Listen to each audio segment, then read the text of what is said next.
AOC and Ilhan Omar and several others were arrested apparently outside the Supreme Court building.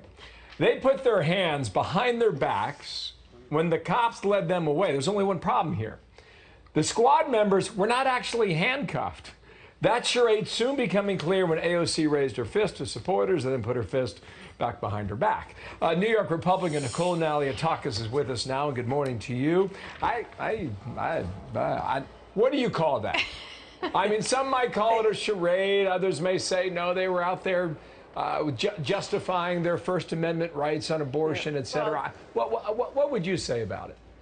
Look, it just goes to show you that Democrats think it's politically expedient for them. That actually improves their electability when they are arrested. Bill de Blasio did the same thing in 2013, and he soared to #1 in the polls when he ran for mayor. It just goes to show you that they are trying to cater to a radical base, people who are supporting lawlessness, same people who rioted in the streets of our cities in 2020, the same people who are raising money to release criminals on bail, the same people who supported the defund the police movement. You don't see Republicans purposely trying to get arrested. So it's just a different philosophy. It's a far left thing. But what I will say more importantly, they don't want to just intimidate the court. They actually want to pack the court. In recent weeks, she has said it again, and that is a page right out of the socialist playbook of Hugo Chavez in Venezuela. We can never allow that to happen. In Venezuela, they packed the court 20 to 32 justices, 45,000 cases in he and Maduro's favor. It's how they destroyed the richest country in South America. So people need to be aware of that. It's also outrageous how they basically pull off this stunt and then they fake outrage about being called out on it. Here's AOC on her Instagram yesterday.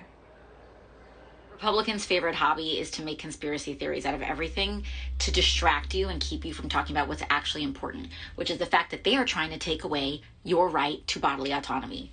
If I was faking that, why would I intentionally fist pump somebody? It's so silly.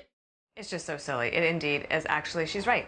It is so silly. And there are no consequences, right, for them if they get arrested. If your constituents get arrested, they get booked, they get a mugshot, it goes on their record, and they have to take time out of work. This is actually political theater for them to be able to do it. Let's just put up a list of all the people that went out and got arrested here. This is call for number 3. You can see them here.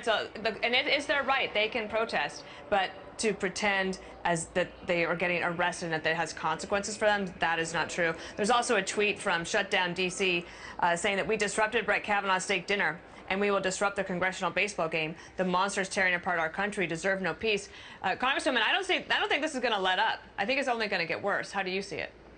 Well, I think it would be great if those members of Congress were actually in the Capitol trying to work with us to address the soaring inflation, the high gas prices, and all the other crises that the American people are facing right now. That's what they really want us to focus on. And the Department of Justice needs to speak out against those who are making threats, intimidating the court, issuing bounties if you can identify where a justice is at a certain time and how long they will be there. I mean, this is really dangerous stuff. And again, we're supposed to be a separate branch of government. You need to let the Supreme Court make its decisions. And yes, we can always legislate and address certain issues, but we should be doing it in the Capitol, not in front of the Supreme Court. It's interesting how some of the media played this. ABC tweeted, Reps AOC, Omar, other House Democrats arrested in abortion rights protest. That's from ABC. But the New York Post says AOC fakes being handcuffed after arrested abortion rights protest. And apparently there's a report that when the Capitol Police took him in to take their picture, they were taking selfies with them when they were in custody, quote unquote. Just what a difference. Hard to do that when you're handcuffed. Hard to do that. Meanwhile, here in New York, the DA has dropped the charges against that bodega employee. The mayor, Eric Adams, said the DA, in my opinion, made the right decision. What do you think? Yeah, I agree. The DA did make the right decision. This was an individual who acted in self-defense. And you know what? It is the politicians in New York, the woke left, the woke DAs, the lenient judges that have created an environment where people feel less safe. Look, people are going to try to defend themselves if the city is not going to protect them. And so we need to empower our police to be able to keep our streets safe. We have to change the bail law to stop releasing career criminals back onto the streets, including the one who attacked Mr. Alba.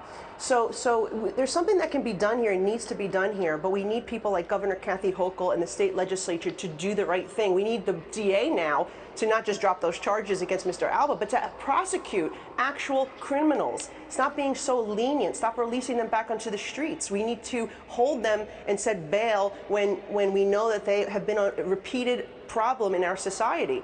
And if they need mental health, then we need to make sure they get that. The thing is that it's a revolving door in New York, and as long as it continues to be that way, as long as the left continues to embolden criminals, people are going to feel the need to act upon themselves to defend themselves. I would just add, to date, there's been no action taken against the woman who was in there who stabbed the bodega worker 5 times. Exactly, and that just goes to show you, that's why we call him backwards bragg. That's why we call him backwards bragg, because the law-abiding citizens that are trying to protect themselves are the ones that he seems to go after, while the people who are committing crimes repeatedly on our streets are being let go. Kathy Hochul should fire him. We don't have a recall law in New York. She can fire him. She won't, but Lee Zeldin, who's running against her this November, said he will. So let's see what the people of New York decide to do. We shall. Congresswoman, great to see you. Thank you for being here. Thanks. Thank you.